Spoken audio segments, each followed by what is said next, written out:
السلام علیکم ورحمۃ اللہ وبرکاتہ۔ رمضان المبارک کے موقع پر جگہ جگہ نماز تراویح کا اہتمام ہوتا ہے۔ مساجد کے علاوہ دکانوں میں، ہالز میں، مکانوں میں اور کارخانے وغیرہ میں جس کے پاس جیسی جگہ ہوتی ہے وہ اس جگہ کو یوٹیلائز کرنے کی کوشش کرتا ہے اور اس جگہ پر قرآن کریم کا دور یعنی نماز تراویح میں پڑھوانے کی کوشش کرتا ہے، اور اس کے پیچھے اس کا مقصد ہوتا ہے کہ قرآن کی رحمتوں، قرآن کی برکتوں کو حاصل کرنا اور قرآن کے نور سے فائدہ حاصل کرنا۔ اور خاص کر نماز تراویح میں جو لوگ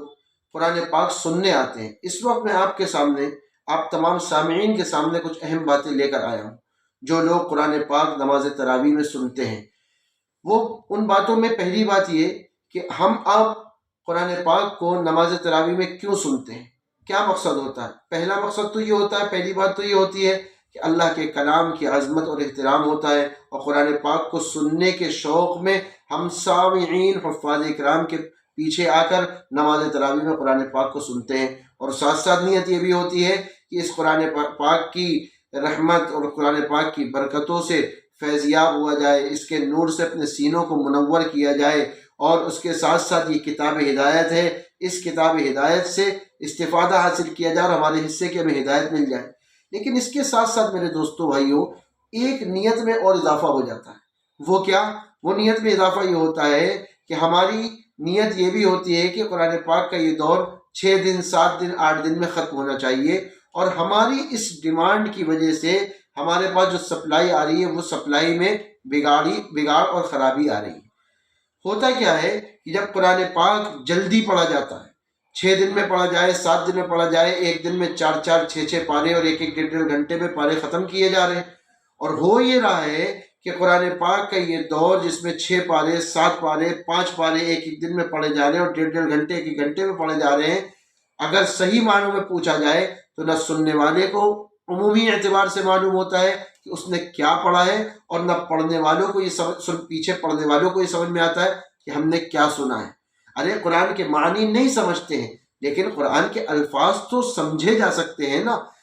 ہو یہ رہا ہے کہ عمومی اعتبار سے کہ قرآن کے الفاظ بھی نہیں سمجھے جا رہے ہیں، پڑھنے والا جیسے پڑھ رہا ہے، سننے والے ویسے ہی سن رہے ہیں، نہ پڑھنے والوں کو سمجھ میں آ رہا ہے نہ سننے والوں کو سمجھ میں آ رہا ہے۔ میرے دوستو بھائیوں، قرآن جس طرح قرآن سے فائدہ ہوتا ہے، اس طرح قرآن کی بددعائیں بھی ملتی ہیں۔ جس طرح پڑھنے والا گنہگار ہے کہ وہ قرآن کی بے حرمتی کر رہا ہے، بے احترامی کر رہا ہے، مخارج اور حروف کی بالکل بھی رعایت نہیں کر رہا ہے، لہن جلی کی غلطیاں کر رہا ہے، جس کی وجہ سے نماز فاسد ہو جاتی ہے، جس کا ارتکاب کرنے والا گناہ کرنے کا مرتکب ہوتا ہے، جس طریقے سے پڑھنے والا ان چیزوں کا ارتکاب کر رہا ہے، سننے والے بھی پورے طور پر اس گناہ میں شریک ہو رہے ہیں۔ حالانکہ ہم ذرا پیچھے جائیں، کفار و مشرکین کا کیا معاملہ تھا رسول اللہ صلی اللہ علیہ وآلہ وسلم کے زمانے میں، کہ جو پکے دشمن تھے،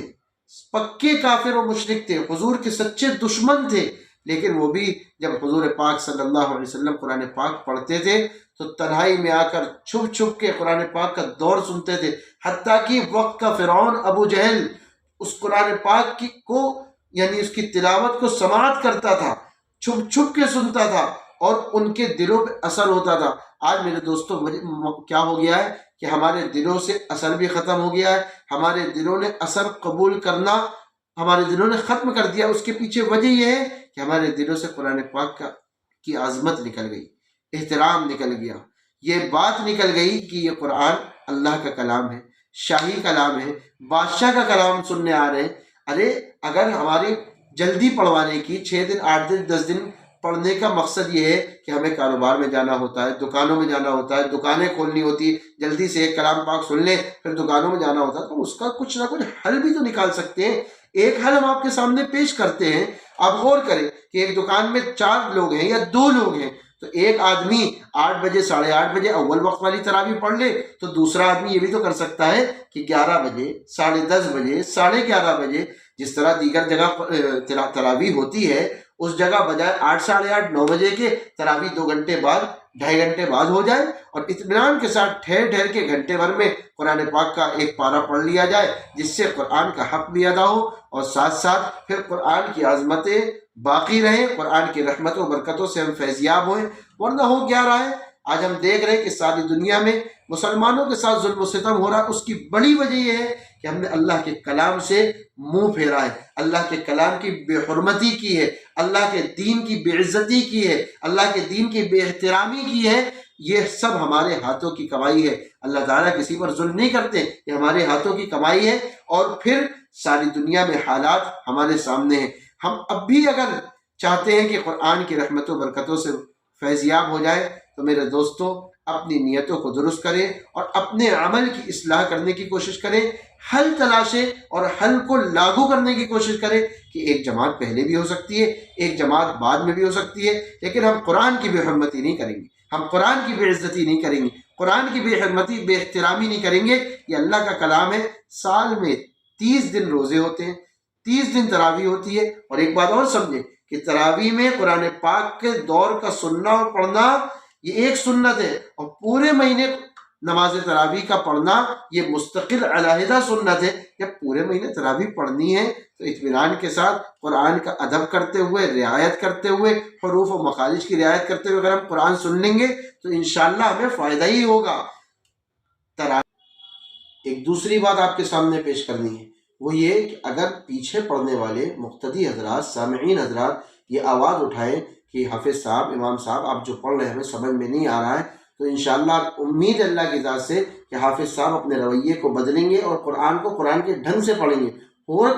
کیا ہے، ابھی حال کی بات ہے، ایک جگہ تراویح ہو رہی تھی، جہاں حافظ صاحب قرآن پاک پڑھ رہے تھے، پیچھے سننے والے سن رہے تھے، ان کو قرآن پاک سمجھ میں نہیں آ رہا تھا، انہوں نے حافظ صاحب سے کہا حافظ صاحب کچھ سمجھ میں نہیں آ رہا ہے۔ دوسری مرتبہ ٹوکا، ایک چھوٹا بچہ حافظ قرآن، بچہ 10 سال کا جو ان کے پیچھے سامنے بن کے قرآن پاک سن رہا تھا، اس نے ٹوکا کہ حافظ صاحب کچھ بھی سمجھ میں نہیں آ رہا، ہم نہیں سنیں گے آپ کا۔ تو 2 دن گزرے نہیں کہ حافظ صاحب نے اپنا رویہ، اپنا لہجہ، اپنا انداز سب صحیح کر لیا، اور الحمدللہ ان کے ٹوکنے کی برکت سے، پیچھے پڑھنے والوں کے ٹوکنے کی برکت سے وہ قرآن صحیح پڑھنے لگے۔ اس لیے اگر آپ مقتدی حضرات، سامعین حضرات حافظ صاحب کو متنبہ کریں، متوجہ کریں، ٹوکیں، تو انشاءاللہ امید ہے کہ وہ اپنا رویہ، اپنا انداز بدلیں گے، اور آپ کا بھی فائدہ ہوگا، ان کا بھی فائدہ ہوگا، دنیا کا بھی فائدہ ہوگا، آخرت کی بھی فائدہ ہوگا۔ اور اصل بات، اہم بات، قرآن کی بے حرمتی سے بچیں گے، قرآن کی بے ادبی سے بچیں گے، اور قرآن کی رحمتیں برکتیں ہمیں نصیب ہوں گی۔ اللہ تعالی ہمیں آپ کو سب کو عمل کی توفیق عطا فرمائے۔ مشکلات سے نکالنے والا یہ دین میرے دوستوں بہت آسان ہے، دین ہمیں